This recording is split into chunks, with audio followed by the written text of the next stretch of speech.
السلام عليك يا أبا محمد الإمام الحسن المجتبى يا سبط رسول الله. السلام عليك يا أبا عبد الله وعلى الأرواح التي حلت بفنائك. عليك منا سلام الله أبدا ما بقينا وبقي الليل والنهار، ولا جعله الله آخر العهد منا لزيارتكم. السلام على الحسين وعلى علي بن الحسين وعلى أولاد الحسين وعلى أصحاب الحسين. السلام على الحسين وعلى علي بن الحسين وعلى أولاد الحسين وعلى أصحاب الحسين. يا ليتنا كنا معكم سادتي فنفوز فوزا عظيما.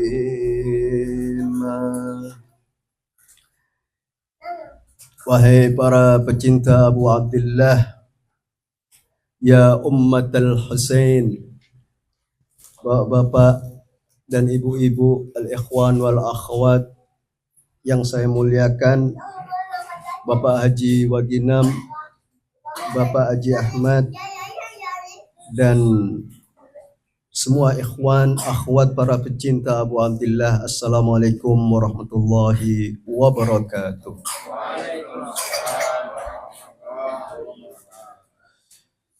Alhamdulillahi Rabbil Alamin, wassalatu wassalamu ala Sayyidil Mursalin Abil Qasimil Mustafa Muhammad. Allahumma salli ala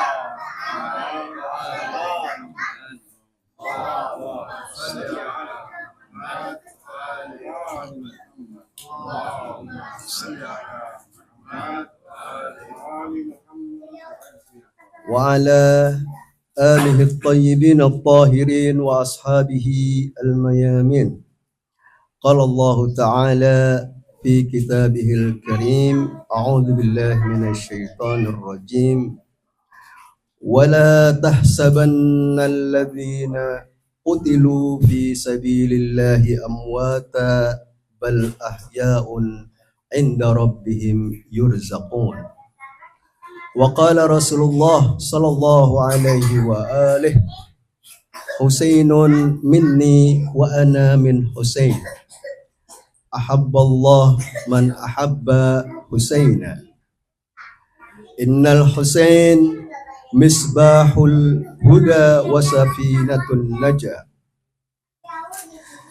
Puji syukur kepada Allah Subhanahu wa taala atas segala karunia dan nikmatnya kepada kita semua. Pada malam ini, malam Jumat, malam yang terbaik, kita mendapat taufik dari Allah Subhanahu wa taala. Pada malam ini kita bersama-sama menyelenggarakan majelis yang menghidupkan perjuangan dan pengorbanan Abu Abdillahil Husain, cucu Nabi yang sangat beliau cintai, Al-Imamul Husain, anggota terakhir dari Ahlul Kisah yang seakan-akan tiada lagi seperti Al-Husain. Imam Husain telah membuktikan dirinya kepada umat kakeknya bahwa Islam tidak hanya berupa konsep saja, tidak hanya berupa seruan-seruan saja, tetapi Imam Husain alaihissalam menunjukkan kepada umat datuknya sallallahu alaihi wa alihi bahwa beliau melaksanakan sholat, beliau melaksanakan zakat, beliau menunaikan haji, beliau menunaikan puasa, beliau telah melakukan berbagai kewajiban yang diajarkan oleh Islam, yang diajarkan oleh Rasulullah Sallallahu Alaihi Wasallam, termasuk amar ma'ruf nahi mungkar, dan juga dalam rangka melakukan perbaikan di tengah umat datuknya Rasulullah Sallallahu Alaihi Wasallam. Bahwasanya di sana apabila ada kezaliman, ada kekacauan, ada kerusakan, di situ seruan Islam adalah tugas bagi setiap umat Rasulullah Shallallahu Alaihi Wasallam melakukan perbaikan dengan menegakkan keadilan, melawan kezaliman, melakukan amar ma'ruf nahi mungkar. Itu semuanya dengan jihad, dengan perjuangan, dan tentunya di dalam perjuangan itu disebut sebagai perjuangan, pasti ada pengorbanan, pasti ada kesyahidan, dan Imam Husain alaihissalam melakukannya. Ketika beliau di Mekah dan mendapatkan ribuan surat dari Kufah, beliau melihat bahwa jiwa beliau, darah beliau yang tak bersalah tidak boleh tumpah di tanah suci, tidak boleh basah Ka'bah itu rumah Allah yang suci dengan darahnya. Karena itu beliau meskipun melaksanakan haji, kemudian ubah niat beliau dengan umroh, dengan melepaskan baju ihramnya dan berganti dengan umroh, dan bersiap-siap untuk meninggalkan Mekah. Lalu Ibnu Abbas datang menemui, kenapa engkau wahai Abu Abdullah, sudah tahu ayahmu dikhianati oleh orang-orang Kufah, sudah tahu saudara-saudaramu pun dikhianati oleh orang-orang Kufah, apakah Anda tetap mau berangkat? Apa jawaban Imam Husain alaihissalam? Sungguhnya Rasulullah Shallallahu Alaihi Wasallam bersabda kepadaku bahwasanya Allah Subhanahu Wa Taala ingin berkehendak melihatku dalam keadaan syahid demi tegaknya agama yang dibawa Rasulullah Shallallahu Alaihi Wasallam.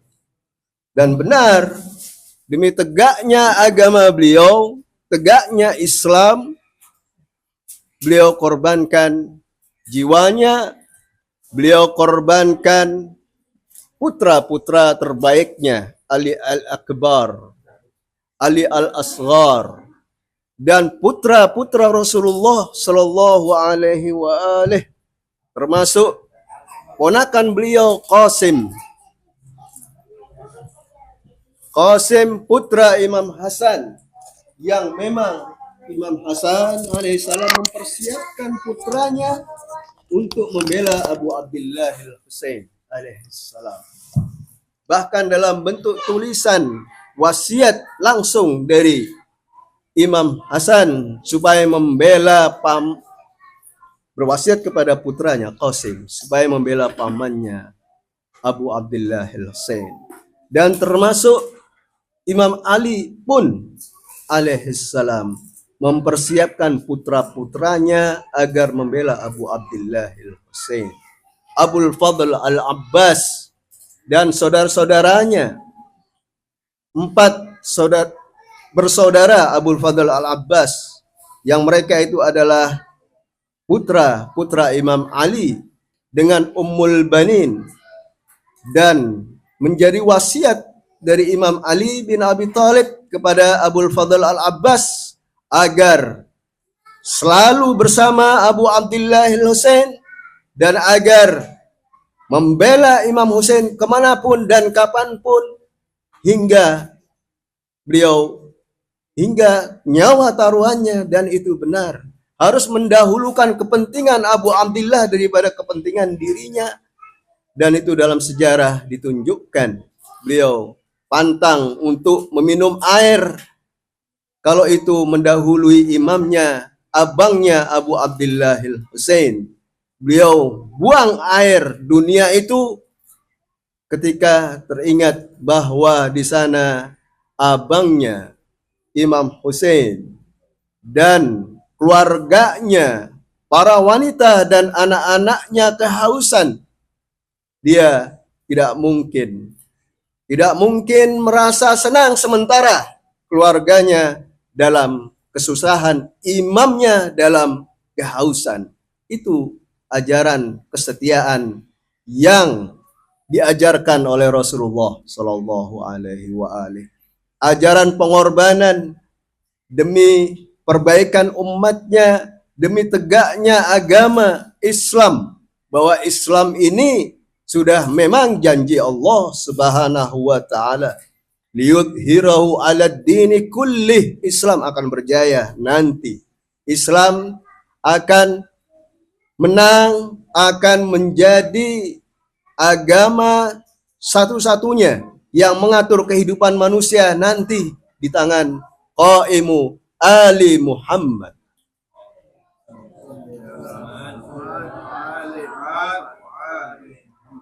Akan tetapi janji Allah Subhanahu wa taala tidak lepas dari sebab akibat. Tidak lepas dari kita sebagai manusia hamba Allah yang mempunyai pilihan, mempunyai ikhtiar. Karena itu syariat turun kepada manusia karena manusia punya pilihan. Apakah dia akan menaati perintah-perintah Allah Subhanahu wa taala dan menjauhi larangan-larangannya, atau manusia punya pilihan. Kita semua punya pilihan. Arba'in Husaini, kenapa arba'in?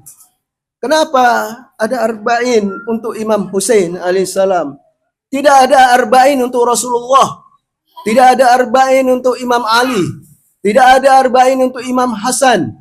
Tidak ada arba'in untuk imam-imam lainnya selain Abu Abdullah al-Husain alaihissalam. Banyak dalil-dalil yang menunjukkan bahwa arba'in hanya untuk Abu Abdullah al-Husain yang pada hakikatnya adalah untuk Rasulullah Shallallahu Alaihi Wasallam, yang pada hakikatnya adalah untuk seluruh para imam suci, untuk Sayyidah Fatimah Az-Zahra alaihissalam. Perlawanan Sayyidah Fatimah Az-Zahra di hadapan penguasa harus diabadikan dan sampai sekarang dikenang. Itu berkatnya arba'in, berkatnya Asyura, berkatnya jihad para ulama pecinta Abu Abdullah al-Husain alaihissalam, berkat umat al-Husain yang cinta kepada Rasulullah Sallallahu Alaihi Wasallam dan ahlul baitnya alaihimus salatu wassalam. Arba'in memiliki rahasia yang di sana hanya dipahami oleh orang-orang yang melakukan perenungan, orang-orang yang membaca Al-Quran dengan hatinya dan nalar dengan akalnya. Di dalam Al-Quran terdapat bilangan 40 bilangan arba'in. Di situ Nabi Musa alaihissalam berpuasa 40 hari, menyendiri dari umatnya Bani Israel, ditinggal 40 hari Bani Israel sudah menyembah sapi. Dan banyak bilangan, ada beberapa di dalam Al-Quran, di dalam Nas juga, misalnya orang yang niat baik, niat tulus karena Allah Subhanahu wa taala, dalam 40 hari Allah angkat hamba itu yang derajatnya di sisi Allah Subhanahu wa taala dekat dengan Allah Subhanahu wa taala. Karena itu ketika seseorang melakukan penyucian diri 40 hari, lihat saja dampak positifnya, lihat saja dampak keberkahannya, dan itu dilihat, disaksikan sendiri oleh orang yang bersangkutan, oleh pelakunya. Dan banyak lagi tentang 40 ini, seperti sabda Rasulullah Shallallahu Alaihi Wasallam, siapa yang menghafal 40 hadisku, dia akan masuk surga. Karena itu ulama banyak menulis tentang syarah 40 hadis, termasuk Imam Khomeini menulis 40 hadis sahih dari Al-Kafi, dari Kutubul Arba'ah, dan beliau syarah itu 40 hadis tentang akhlak, tentang penyucian jiwa, dan tentang urusan-urusan spiritual.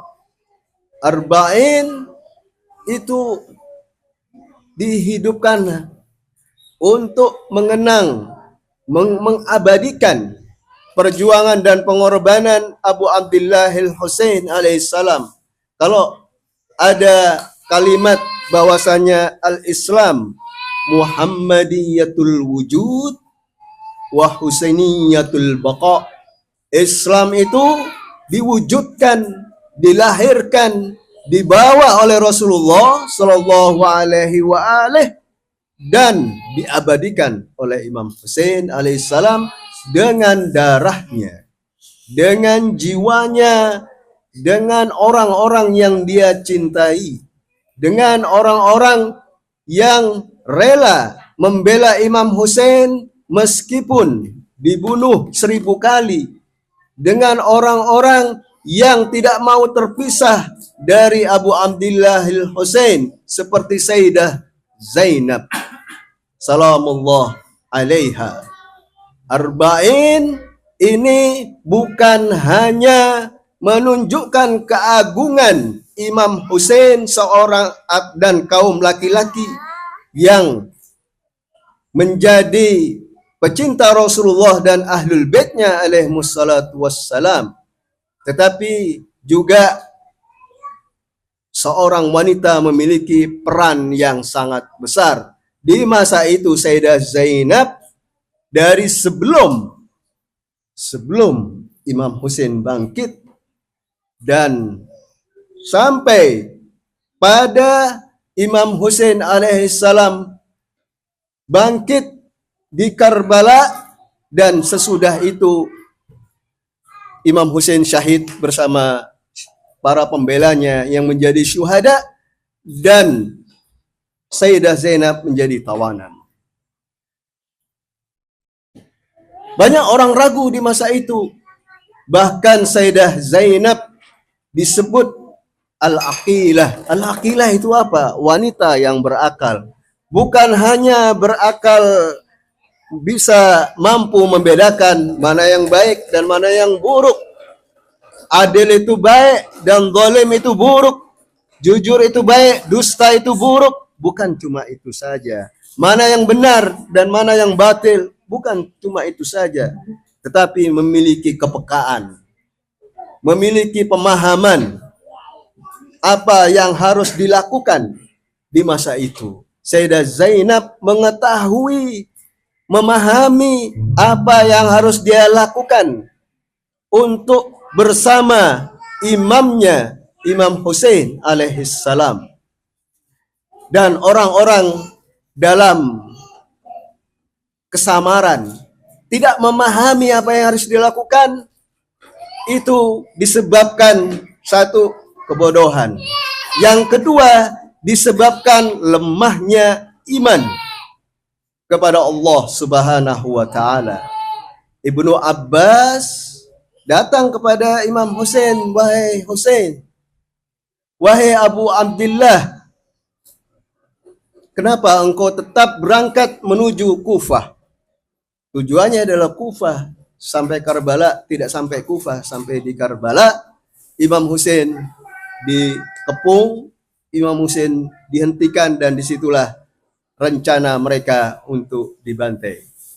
Dan Imam Husain mengatakan, sesungguhnya Rasulullah bersabda kepadaku, Allah Subhanahu wa taala ingin melihatku syahid di jalannya, ingin bahwa aku menghadap kepada Allah Subhanahu wa taala dalam keadaan berlumuran darah, dalam keadaan tanpa kepala, bahkan dalam keadaan tubuhnya remuk diinjak-injak kuda, dalam keadaan badannya ini seperti landak penuh dengan anak panah dan penuh luka dengan sayatan pedang dan tombak. Itu akhir hayat Imam Husain ketika menghadap Allah Subhanahu wa taala. Nah, jadi Arba'in juga menunjukkan kepekaan Sayyidah Zainab, menunjukkan kesabaran yang sangat kokoh, yang teguh. Sayyidah Zainab tidak ada keraguan sama sekali. Ibnu Abbas berkata, kalau memang engkau berangkat dan mereka nantinya ini kaum yang mengaku sebagai umat Rasulullah Shallallahu Alaihi Wasallam akan menjadikan engkau sebagai sasaran. Lalu kenapa engkau membawa keluargamu, membawa para wanita, membawa anak-anak? Rasulullah Shallallahu Alaihi Wasallam, kata beliau, juga bersabda bahwasanya Allah Subhanahu wa taala ingin melihat mereka, keluarga Rasulullah, para wanita dan anak-anak Rasulullah ditawan oleh mereka. Nah, Arba'in ini adalah hari tawanan keluarga suci Rasulullah Sallallahu Alaihi Wasallam.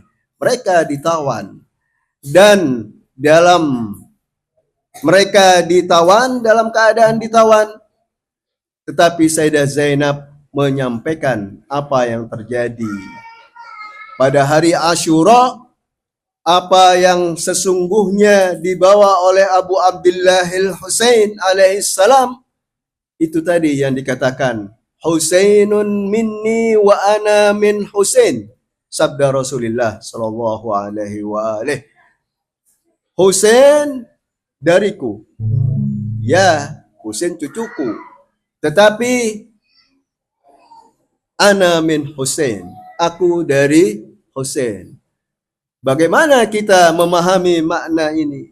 Itu yang dipahami oleh Sayyidah Zainab. Itu yang dipahami oleh tawanan syuhada, tawanan Karbala yang menempuh perjalanan dari Kufah ke Syam. Itu jarak yang jauh. Itu 1000 kilo kalau diambil jarak lurus dari Kufah ke Damaskus. Kalau kita lihat itu kira-kira 1000 kilo. Tetapi perjalanan mereka itu seperti gini. Dari Kufah sampai ke Mosul, Irak, lalu muter. Dari Kufah, dari Karbala ke Kufah. Dari Kufah, Karbala dengan Kufah itu dekat, 80 kilo atau lebih, kurang lebih. Kemudian dari Kufah sampai muter ini, sampai ke Damaskus. Itu perjalanan yang sangat panjang. Dan itu perjalanan, bukan perjalanan biasa. Sayyidah Zainab diikat. Imam Ali As-Sajjad yang dalam keadaan sakit diikat. mereka naik onta yang ontanya ini tidak ada pelananya, tidak ada penutupnya, tidak ada tirainya, sehingga ditonton oleh penduduk-penduduk. Mereka digiring pasca Asyura tanggal 11 diberangkatkan oleh pasukan Amr bin Sa'ad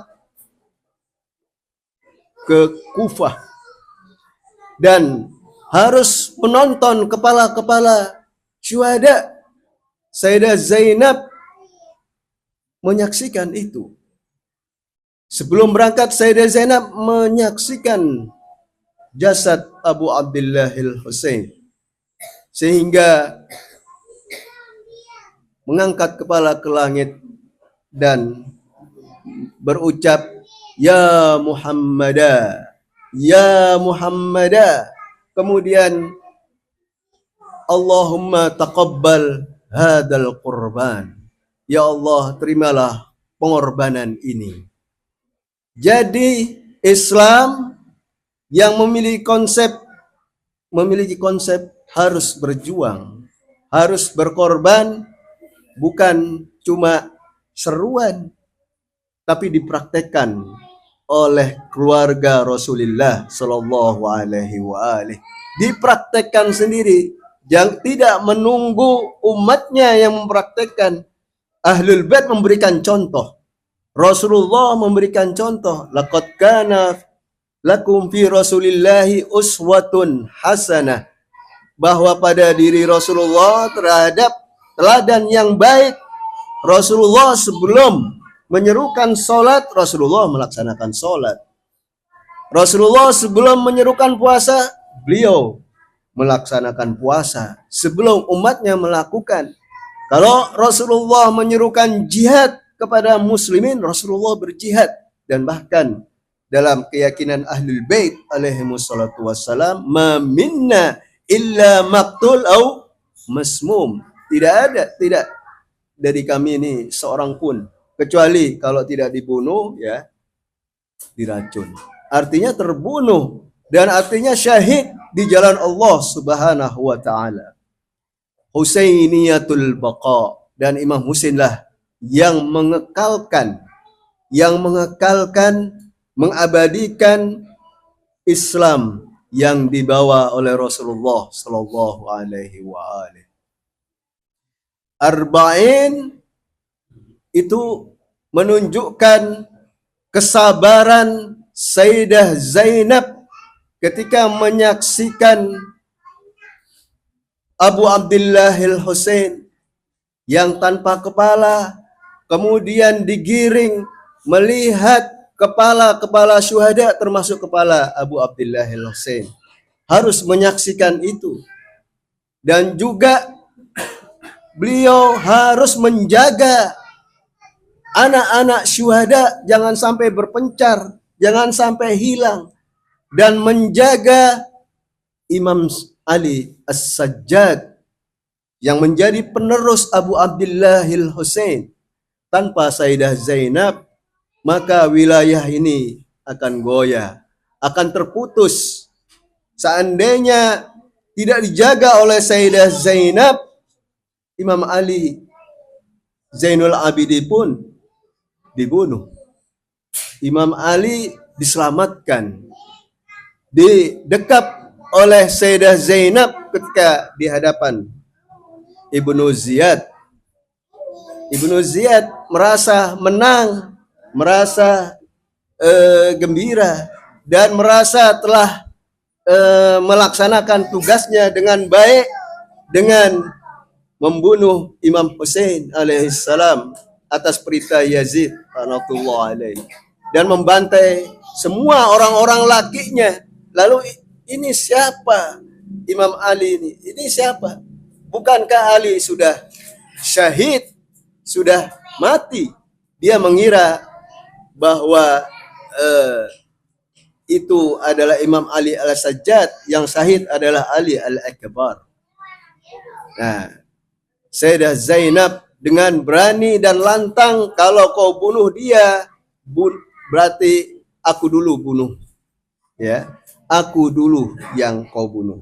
Jangan dia. Saya dulu.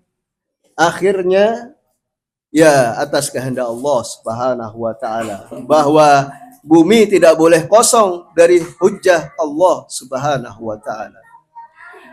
Arba'in ini mengutip pesan Imam Ali Khamenei bahwa perang antara front Husaini dan front Yazidi itu ada di sepanjang zaman. Ada dari sejak Asyura hingga pasca Asyura, dan sepanjang zaman sampai sekarang, sampai masa datang selalu ada perang. Jangan merasa damai di dalam diri, di sekitar kita, di lingkungan kita, di masyarakat kita. Jangan merasa bahwa perang itu hanya ada di Palestina, ada di Lebanon, ada di Iran. Itu imbasnya kemari. Kalau penguasa zalim itu sudah menguasai seluruh bidang ekonomi, politik, sosial, pendidikan, bahkan pendidikan. Kalau pendidikan itu adalah programnya musuh, programnya puasa yang zalim, maka anak-anak kita pun juga berarti nanti mendapatkan pelajaran-pelajaran dari penguasa yang zalim. Karena itu arba'in adalah sebagaimana yang disabdakan oleh Rasulullah sallallahu alaihi wasallam, man ra'a sultanan jairan, siapa yang melihat penguasa yang zalim. Masalahnya adalah masalah kezaliman dari Yazid laknatullah alaih, penguasa yang zalim. Dia ingin menyebarkan kezaliman itu ke seluruh kekuasaannya di Jazirah Arab, bahkan pengen berkuasa seluruh dunia. Dan itu sudah watak penguasa. Penguasa tidak cukup berkuasa di satu wilayah, wilayah RT, wilayah RW, wilayah kelurahan. Bukan tidak hanya cukup berkuasa satu negara, dia ingin berkuasa di seluruh permukaan bumi ini. Nah, itu kalau tidak ada perlawanan dari seorang yang mengaku sebagai umat Rasulullah Shallallahu Alaihi Wasallam, kapan itu kita memiliki andil, memiliki peran dalam menegakkan keadilan? Apakah kita menunggu bahwa Allah berjanji pasti keadilan itu akan tegak di muka bumi ini? Kita hanya menunggu berpangku tangan. Nanti adalah orang-orangnya. Berarti kita tidak punya peran sama sekali. Berarti kita tidak punya andil sama sekali.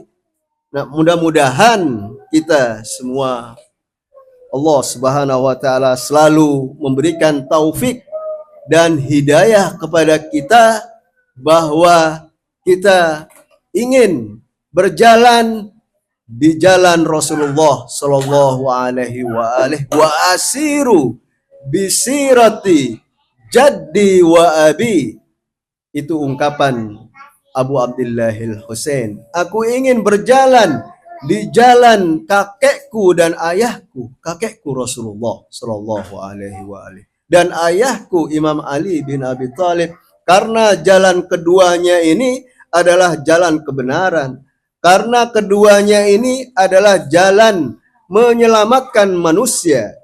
Bukankah tugasnya imam, tugasnya Rasulullah adalah yukhrijunahum minadh-dhulumat ilan nur. Bahwa Al-Quran itu juga Al-Quran hudal linnas, sebagai hidayah bagi manusia. Dan Rasulullah Ahlul Bait alaihimussalatu wassalam adalah Al-Quran yang berbicara. Juga tugasnya mengentaskan umatnya dari kegelapan, dari jahiliyah, bahwa sepeninggal Rasulullah Shallallahu Alaihi Wasallam umat ini ingin berbalik kehidupannya, walaupun beragama Islam, walaupun statusnya sebagai umat Nabi Muhammad Sallallahu Alaihi Wasallam, tetapi watak jahiliyahnya masih ada, fanatisme kesukuan masih ada. Fanatik kesukuan itu sangat kuat sekali, masih terbawa kebiasaan jahiliyah di masa itu, dan di masa sekarang juga masih ada kesukuan, masih ada kekelompokan sektarian.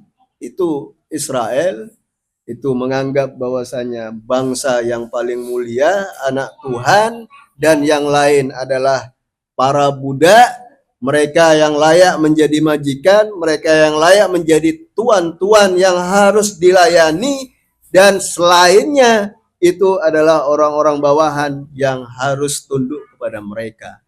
Itu adalah front Yazidi, dan di sini adalah front Husaini, yang sekarang front Husaini itu telah ditunjukkan oleh bangsa umat Imam Hussein alaihissalam, Imam Ali Khamenei, dan orang-orang yang mengikuti dan cinta kepada beliau. Dan Imam Ali Khamenei konsisten dalam menyuarakan bahwasannya kepentingan Rasulullah Sallallahu Alaihi Wasallam, kepentingan Ahlul Bait alaihi wassalatu wassalam, kepentingan Abu Abdillahil Husain hanya dua yang saya pahami. Satu, Islam. Ketika Imam Husain mengatakan bahwa kalau Islam ini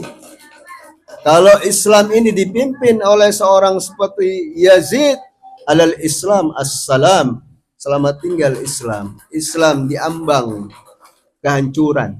Kalau alal Islam assalam, qad buliyat al ummah misli Yazid. Kalau dipimpin oleh seorang seperti Yazid.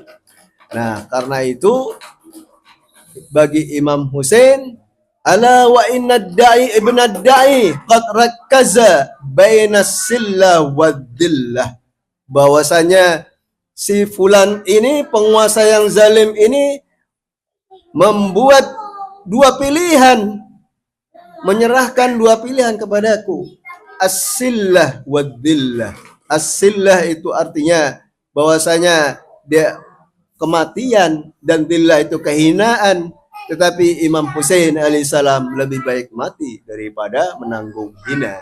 Bahwasanya hidup bersama orang-orang zalim, satu ruang, satu wilayah dengan orang-orang zalim, itu hidup yang membosankan.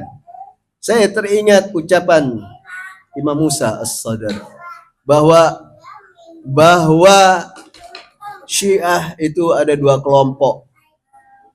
Ada kelompok yang menangis, ada kelompok yang menangis, tetapi pada saat yang sama membunuh Al-Husain. Ada kelompok yang menangis, yang kedua ini membela Abu Abdillah, menghidupkan pesan-pesan Abu Abdillah, memuliakan, menghormati karamah umat Al-Husain alaihissalam. Nah, kelompok yang menangis ini sudah disinggung jauh-jauh sebelumnya oleh Rasulullah Sallallahu Alaihi Wasallam, ketika Rasulullah mendapatkan kabar dari Jibril bahwa cucumu nanti Abu Abdillah Al-Husain akan dibunuh oleh umat sepeninggalmu. Dan kemudian diceritakan kepada para sahabatnya di masjid, diceritakan tentang kesyahidan Abu Abdillahil Husain. Para sahabat menangis, menjerit-jerit. Lalu Rasulullah berkata, atabkun wala tansurunah, atabkunahu wala tansurunahu. Apakah kamu hanya menangis tetapi tidak membelanya, tetapi tidak membela Imam Husain alaihissalam? Di sana ada kelompok yang hanya menangis, berduka, bahkan melukai dirinya dengan pedang sampai berlumur darah. Kemudian setelah itu puas dia setelah melampiaskan rasa cintanya yang buta kepada Abu Abdillah Husain, tetapi kemudian setelah itu kehidupannya sama, tidak ada apa-apa, seolah-olah bahwa di hadapannya ada kezaliman. Kezaliman itu ada di rumah kita, kezaliman itu ada di dalam diri kita, kezaliman itu ada di masyarakat kita. Tetapi apakah kita andil dalam kezaliman itu, ataukah kita andil dalam keadilan itu? Kalau kita biarkan anak-anak ini mendapatkan pelajaran-pelajaran atau pergaulan-pergaulan dari luar yang mengarah kepada kezaliman, lalu kita memanjakan, lalu kita membiarkan, kita meremehkan, kita tidak membangun keadilan itu sebagaimana yang telah ditegakkan oleh Abu Abdillah Husain, sebagaimana yang telah disuarakan oleh Sayyidah Zainab, bahwa meskipun janji Allah Subhanahu wa taala, tetapi manusia punya ikhtiar, manusia punya pilihan untuk ikut bergabung dalam menegakkan keadilan. Innal Husain misbahul huda wa safinatun najah. Imam Husain sebagai misbah, penerang an-najat, petunjuk keselamatan. Jalan keselamatan itu di mana? Ditunjuki oleh Abu Abdillah Husain. Jangan mau hina, jangan mau dizalimi. Itu sudah ditunjukkan oleh Abu Abdillah Husain. Wasafinatun najah, Imam Husain itu adalah bahtera keselamatan. Bahtera keselamatan. Kita ingin bergabung bersama Abu Abdillah Husain dengan cara wa asiru bisirati jaddi wa abi, sebagaimana yang diucapkan oleh Imam Husain alaihissalam. Kita harus berjalan sebagaimana yang sudah digariskan oleh Islam, sebagaimana yang diajarkan oleh Rasulullah Shallallahu Alaihi Wasallam.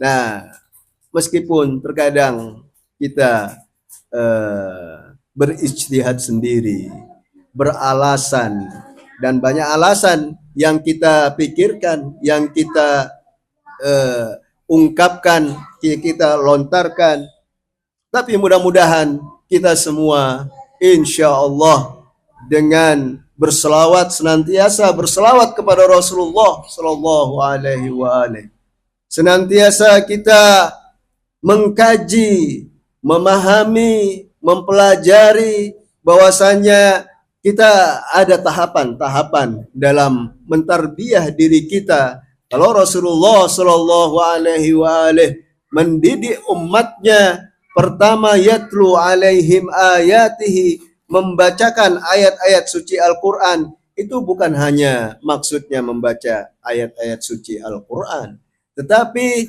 membacakan realitas-realitas yang dirasakan dalam diri manusia, bahwasanya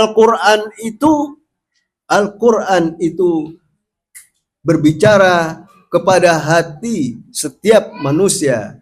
Lawan bicaranya adalah hati manusia yang menjadi lawan bicara Al-Quran. Dan membacakan yatlu alaihim ayatihi, membacakan kebenaran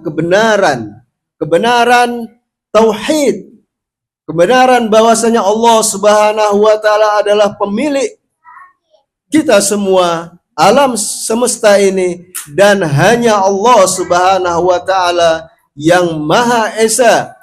Bukan hanya ucapan, bukan hanya ungkapan ketika kita sholat, ketika kita puasa, tetapi ada pengabdian dalam bentuk lain kepada Allah Subhanahu wa taala, yaitu mengabdi kepada umat Rasulullah Sallallahu Alaihi Wasallam. Bahwa mengabdi kepada umat Rasulullah, mengabdi kepada hamba-hamba Allah, mengabdi kepada komunitas, kepada Syiah, Ali kepada umat Al-Husain itu sama halnya mengabdi kepada Allah Subhanahu wa taala. Dalam doa kumel, Allahumma qawwi ala khidmatika jawarihi washdud alal azimati jawanihi. Ya Allah, kuatkan, qawwi ala khidmatika, kuatkan aku, anggota ragaku, untuk bisa mengabdi kepadamu. Wa qawwi alal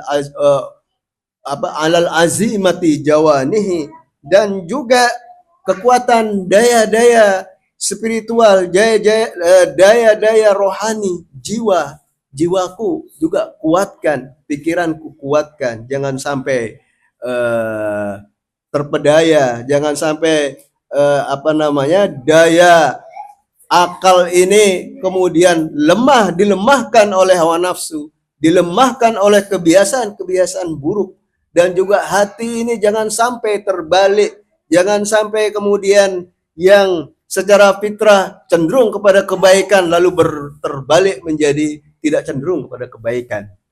Yang pada alaminya, yang pada fitrahnya, yang pada awal penciptaan Allah Subhanahu wa taala adalah beragama, punya rasa beragama yang tinggi, punya rasa kemanusiaan yang tinggi, kemudian melemah bahwa iman ini yazidu wa yanqus. Iman ini kadang kuat, kadang melemah.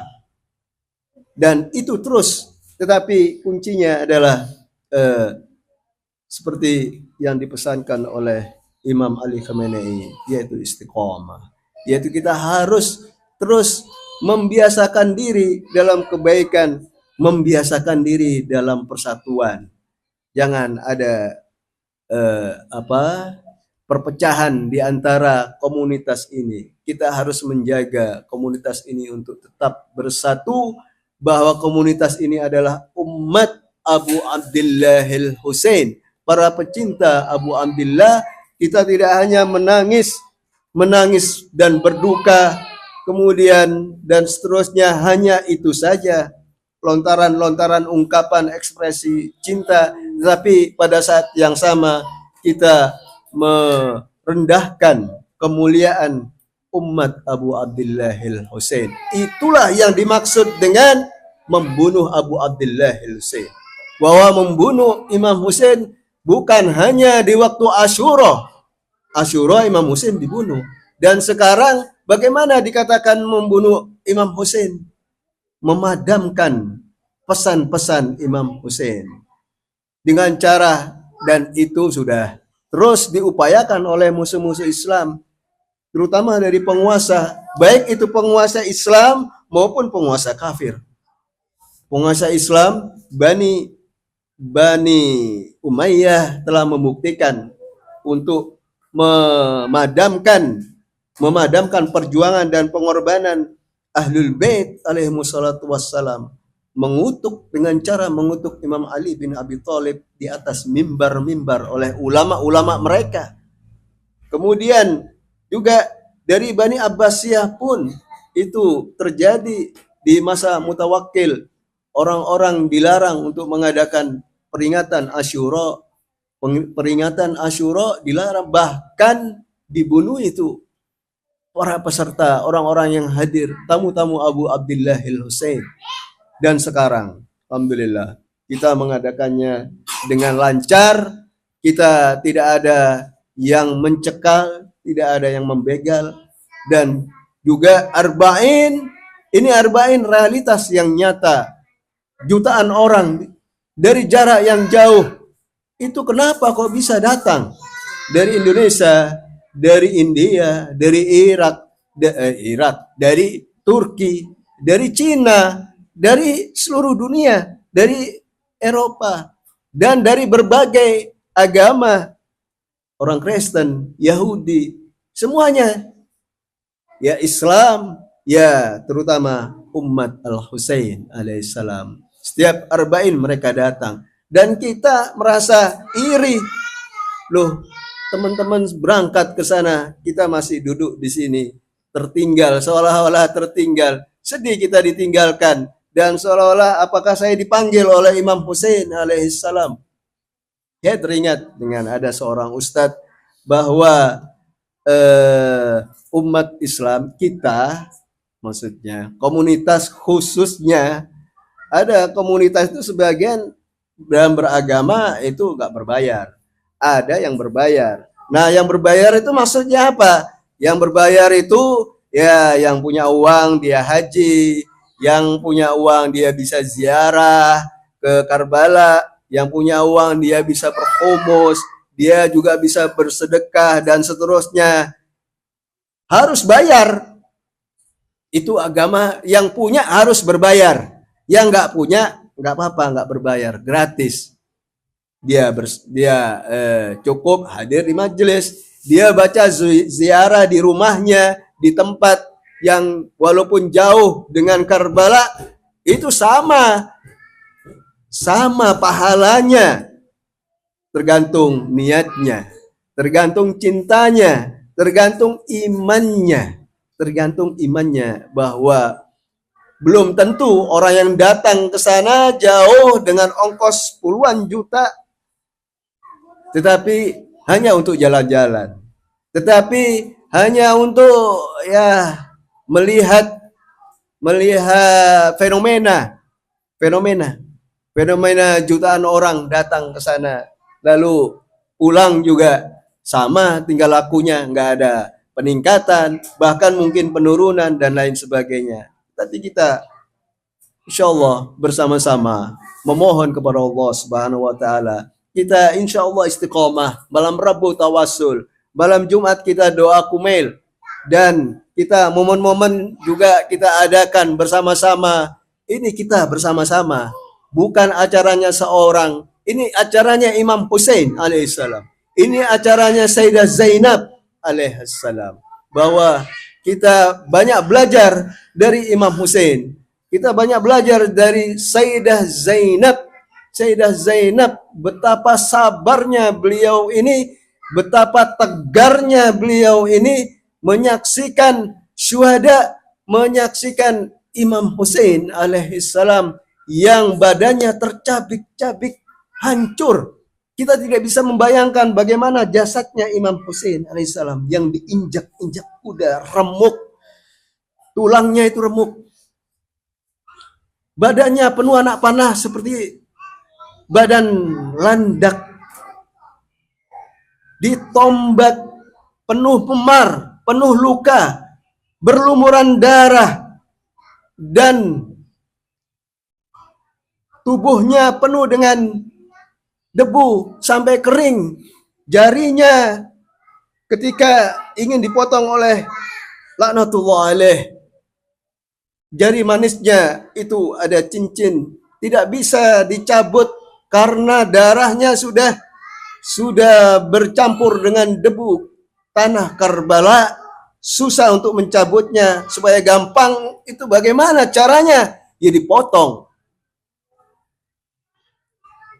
Itu yang disaksikan oleh Sayyidah Zainab salamullah alaiha, putri Imam Ali bin Abi Thalib alaihassalam, demi tegaknya agama Rasulullah sallallahu alaihi wa alihi.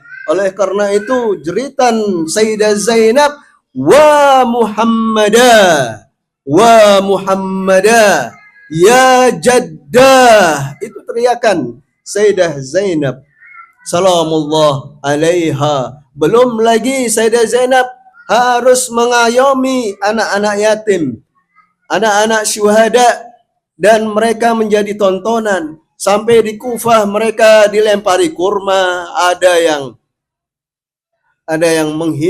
menghinakan mereka.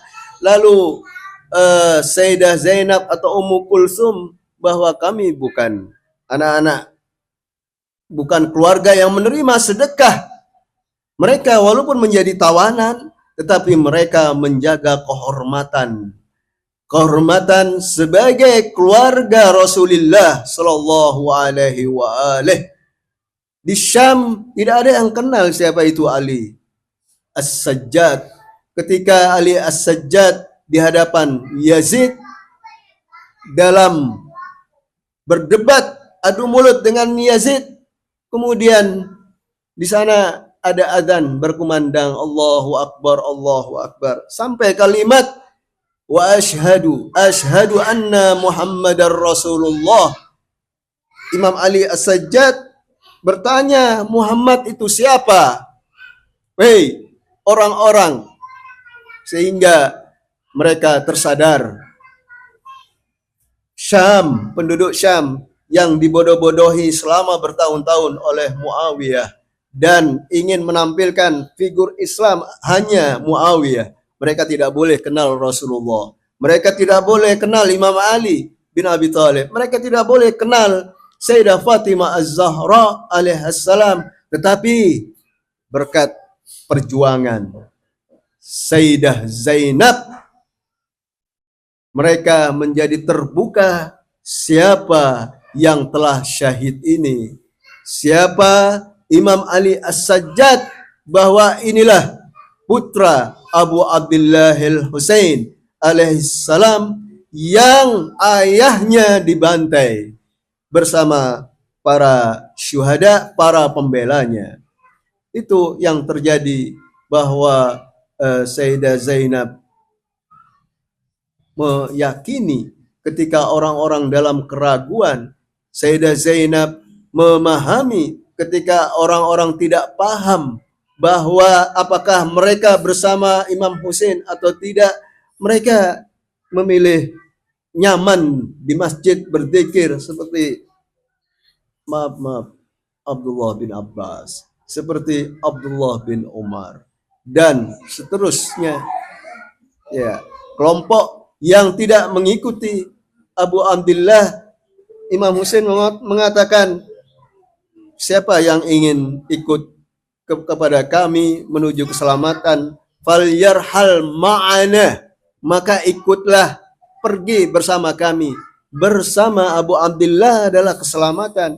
Ya laitana kunna ma'akum sadati, seandainya kami bersama Imam Husain, bersama kalian wahai Abu Abdillah, fanafuza fauzan azima, maka kami akan meraih kemenangan yang agung, kemenangan yang menjanjikan, meraih kebahagiaan yang abadi. Oleh karena itu, mari kita insyaallah dalam memperingati ini dengan niat meneladani Rasulullah Shallallahu Alaihi Wasallam dan ahlul baitnya, meneladani Abu Abdillahil Husain, meneladani Sayyidah Zainab salamullah alaiha. Insyaallah saya juga apa yang ingin saya sampaikan, tetapi arba'in yang jelas, sebagaimana saya hanya mengutip penjelasan sebagian dan sedikit penjelasan dari para ulama, bahwa arba'in adalah gerakan cinta kepada Abu Abdillah. Mereka dari jarak yang jauh datang kepada Imam Husain. Tidak ada realitas di dunia ini seperti arba'in yang ada di Karbala. Gak ada di sepanjang sejarah. Jutaan manusia dari penjuru dunia datang kepada Imam Husain alaihissalam. Tidak ada. Hanya ada pada yang kita saksikan pada beberapa tahun sampai sekarang ini. Tidak ada seperti fenomena itu. Itu yang disebut sebagai gerakan pemikiran. Musuh Islam itu melihat, menyaksikan kekalahannya sebelum perang, melihat loh ini di mana usaha mereka untuk menguasai dunia. Masih ada orang-orang Islam yang cinta kepada Rasulullah Shallallahu Alaihi Wasallam. Ada orang-orang Islam yang menjadi umatnya Imam Husain alaihissalam. Di sana orang-orang Irak merasa sebagai tuan rumah, mewakili Abu Abdillah Husain. Mereka mengumpulkan uang dalam setahun untuk bisa menjamu para peziarah, jutaan orang peziarah Abu Abdillah Husain. Itu tergerak dari mana kalau bukan karena cinta kepada Imam Husain alaihissalam. Pengorbanan, perjuangan dan pengorbanan Imam Husain melahirkan cinta hati orang-orang yang beriman. Inna liqatlil Husain hararatun fi qulubil mu'minin lan yabruda abada. Bahwasanya terbunuhnya Imam Husain alaihissalam itu membara di dalam hati setiap orang mukmin yang tidak akan padam untuk selamanya sampai Imam Mahdi ajalallah farajahu syarif yang akan menegakkan keadilan, meneruskan Abu Abdillahil Husain. Saya ingin bicara panjang di sini, tetapi setidaknya kita ini umat Al-Husain insyaallah. Insyaallah kita menjadi umat Al-Husain yang ingin bergabung bersama imam kita. Kita sebagai makmum, imam kita adalah Qaimu Ali Muhammad, yaitu sahibul asri waz zaman. Imam kita, Imam Mahdi ajalallah farajahu syarif. Semuanya adalah para imam itu meneruskan perjuangan dan pengorbanan Abu Abdillahil Husain. Dan nanti di tangan imam kita, insyaallah kita dalam penantian, kita harus menanamkan dalam diri kita atau mempersiapkan diri kita agar menjalin hubungan dengan imam kita. Pagi-pagi kita ucapkan salam kepada imam kita. Assalamualaikum ya sahibaz zaman, ya imamuna, ya imamana, ya sahibal asri waz zaman. Sebelum tidur juga gitu. Mudah-mudahan ya kita selalu menjalin hubungan, karena kita makmumnya. Imam zaman tuh pasti lebih perhatian beliau itu lebih besar dari perhatian orang tua kita sendiri. Itu salah satu yang saya yakini dan antum yakini juga, bahwa kasih sayang beliau, perhatian beliau lebih besar daripada kedua orang tua kita. Ya, insyaallah. Mari kita bersama-sama bertawassul kepada Imam Zaman, berbela sungkawa kepada beliau. A'zamallahu ujurakum ya imamana, ya sahibal asri waz zaman, ya sayyidana wa maulana, ya ibna rasulillah, ya Aba Salih al-Mahdi. Inna tawajjahna wastashfa'na wa tawassalna bika ila Allah wa qaddamnaka baina yaday hajatina ya wajihan inda Allah ishfa' lana inda Allah ya wajihan inda Allah ishfa' lana